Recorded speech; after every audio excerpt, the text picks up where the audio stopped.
কাৰণ আজি যেহেতু তোমালোকৰ এইচএছৰ ফলাফল ঘোষণা কৰিলে, আনকি তোমালোকে ধুনীয়াকে তোমালোকৰ এইচএছৰ ফলাফল লাভ কৰিলা। আজি যেহেতু বহুত ছাত্ৰ ছাত্ৰী কিন্তু ৰিজাল্ট ভাল কৰিছে আৰু লগতে কিছু সংখ্যক ছাত্ৰ ছাত্ৰী কিন্তু তোমালোকৰ ৰিজাল্ট বেয়া হৈছে। এইচএছৰ পাৰ্চেন্টেজ হৈছে তোমাৰ পাছৰ যোনটো পাৰ্চেন্টেজ হয় 80%ৰ ওপৰত আছে। মেট্ৰিকতকৈ কিন্তু হাই ছেকেণ্ডেৰীৰ যোনটো পাছ পাৰ্চেন্টেজ সেইটো খুবেই ভাল। এতিয়া যোনসকল ছাত্ৰ ছাত্ৰী তোমালোকৰ অলপ পৰিমাণৰ কাৰণে তোমালোকে দুই এটা ছাবজেক্টত ৰখি গৈছা, যদি তোমালোকে বিচৰা যে আমি পেপাৰ ৰিচেকিং কৰিম, তেনেহলে নিশ্চয় তোমালোকে ৰিচেকিং কৰিব পাৰিবা। আৰু ৰিচেকিঙৰ কাৰণে কোনো ধৰণৰ অফলাইন যাব নালাগে, নিশ্চয় ঘৰতে বহি কিনে তোমালোকে ৰিচেকিং কৰিব পাৰিবা। আৰু ৰিচেকিঙৰ কাৰণে এটা পৰ্টেল মুকলি কৰিব। সেই পৰ্টেলটো তোমালোকে তোমালোকৰ 2 মে'ৰ ভিতৰতে তোমালোকক কি কৰাব, এটা নোটিছৰ জৰিয়তে তোমালোকে সেই পৰ্টেলটো মুকলি কৰিব। ছাত্ৰ ছাত্ৰীয়ে অলপ পৰিমাণে কাৰণে তোমালোকে ভাল ফল দেখুৱাব পৰা নাই বা অলপৰ কাৰণে তোমালোকে ৰখি গৈছা, তোমালোকে ভাঙি নপৰিবা। চ' তোমালোকৰ কাৰণেও গল্ডেন সময় আহি আছে বা তোমালোকেও ভাল ফল দেখুৱাব পাৰিবা, অলপ সময় দিয়া। ৰিজাল্টটো বেয়া হৈছে কাৰণে যে তোমালোকৰ লাইফটো কি কয় নষ্ট হৈ গ'ল তেনেকুৱা কথা নহয়। তোমালোকেও যোনবোৰ ষ্টুডেণ্টে ভাল ফলাফল দেখুৱাব পাৰিছে তাতকে বেছিও তোমালোকে ভাল ফলাফল দেখুৱাব পাৰিবা। জাষ্ট তোমালোকে অলপ সময় দিব লাগিব, ভাঙি নপৰি কিনে অলপ সময় দিবা, পঢ়াৰ লগত অলপ সময় দিবা, নিশ্চয় তোমালোকে ভাল কিবা কিবি দেখুৱাব পাৰিবা। আজিৰ এই ভিডিঅ'ত আমি কেইবাখনো কথা লৈ আলোচনা কৰিম, চ' ভিডিঅ'ৰ শেষলৈকে চাই থাকিবা। বহুত ছাত্ৰ ছাত্ৰীয়ে হয়তো পাৰ্চনেলি মোক মেছেজ কৰিছিলে, যোনসকল ছাত্ৰ ছাত্ৰী 80ৰ ওপৰত তেওঁলোকে পাবলৈ সক্ষম হৈছে বা 75ৰ ওপৰত পাবলৈ সক্ষম হৈছে বা 65ৰ ওপৰত তেওঁলোকে পাবলৈ সক্ষম হৈছে, যে এটাই কথা যে আমি এইবাৰ স্কুটি লাভ কৰিম নে নাই। চ' সেইকাৰণে ভাবিলো যে এটা ভিডিঅ'ৰ জৰিয়তে সকলোকে জনাই দিওঁ যে বহুত ছাত্ৰ ছাত্ৰী হয়তো কিবা কনফিউজনত ভুগি আছে, হয়তো বহুত ছাত্ৰ ছাত্ৰী নাজানে যে এইবাৰ স্কুটি পাবলৈ হলে কি কি তেওঁলোকৰ ক্ৰাইটেৰিয়া মানি চলিব লাগিব। প্ৰথম ক্ৰাইটেৰিয়া হ'ল তোমালোকে এইচএছত মানে এইটো বৰ্ষত যিহেতু তোমালোকে পাছ কৰিলা, তোমালোকৰ 80% হ'ব লাগিব। এতিয়া ছোৱালী কোৱা বা ল'ৰা কোৱা, যদি তুমি 80% পাইছা তেনেহলে তোমালোকে নিশ্চয় স্কুটি লাভ কৰিবা। ইয়াৰ লগতেও কিন্তু তোমালোকে অসমৰ যিকোনো কলেজ বা যিকোনো ইউনিভাৰ্চিটিত এনৰোল হ'ব লাগিব, মানে এডমিশ্যন হ'ব লাগিব।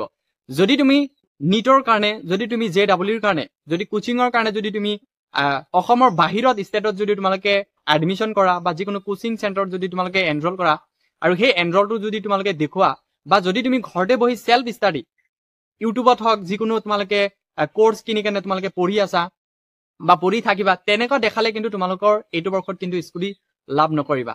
যোৱা বছৰ কিন্তু বহুত ছাত্ৰ ছাত্ৰীয়ে বহুত সমস্যাৰ সন্মুখীন হৈছিলে, তেওঁলোকে বহুত যুঁজিছিলে। সেই যুঁজাৰ পিছতহে তেওঁলোকে এনেকুৱা যোনবোৰ ষ্টুডেণ্টে বাহিৰত যাই কেনে পঢ়িছিলে বা এডমিশ্যন লোৱা নাছিলে, বা তেওঁলোকে ছোৱালীয়ে 60% পাইছিলে, ল'ৰাই 75 পাইছিলে, সেই অকল ছাত্ৰ ছাত্ৰী হয়তো কিন্তু বহুত কষ্ট কৰি বহুত যুঁজি কেনে কিন্তু তেওঁলোকে স্কুটিটো পাবলৈ সক্ষম হৈছে।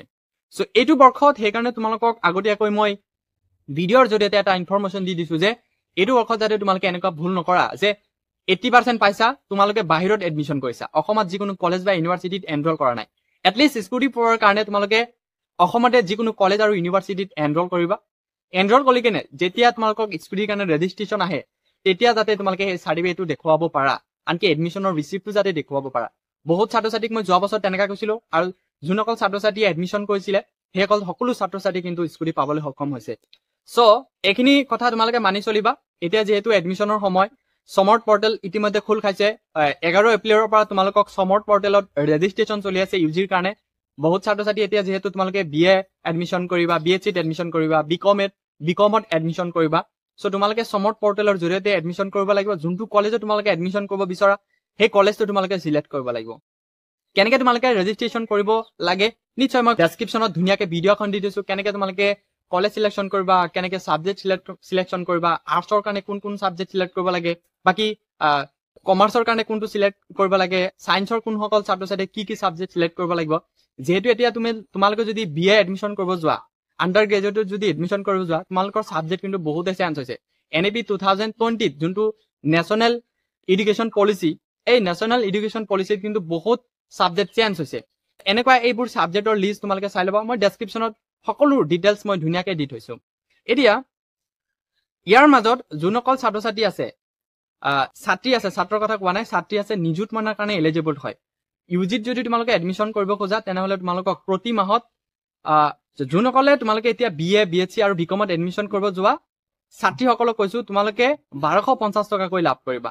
সো এইকাৰণে এই 1250 টকা লাভ কৰাৰ কাৰণে কিন্তু তোমালোকক কিছুমান যাৱতীয় নথিপত্ৰ লাগিব অসমৰ যিকোনো কলেজত এনৰোল হ'ব লাগিব লগতে তোমালোকক আধাৰ কাৰ্ডৰ লগত বেংক পাছবুকৰ লগত লিংক হৈ থাকিব লাগিব যদিও এতিয়ালৈকে তোমালোকৰ আধাৰ কাৰ্ড আৰু বেংক পাছবুকৰ লগত লিংক নাই অতি সোনকালে তোমালোকে লিংক কৰা কেনেকৈ লিংক কৰিব লাগে এই সকলোবোৰ ডিটেইলছৰ ভিডিঅ' মই ডেছক্ৰিপশ্যনত ধুনীয়াকৈ দি থৈছো সো তাৰ পৰা তোমালোকে চাই ল'বা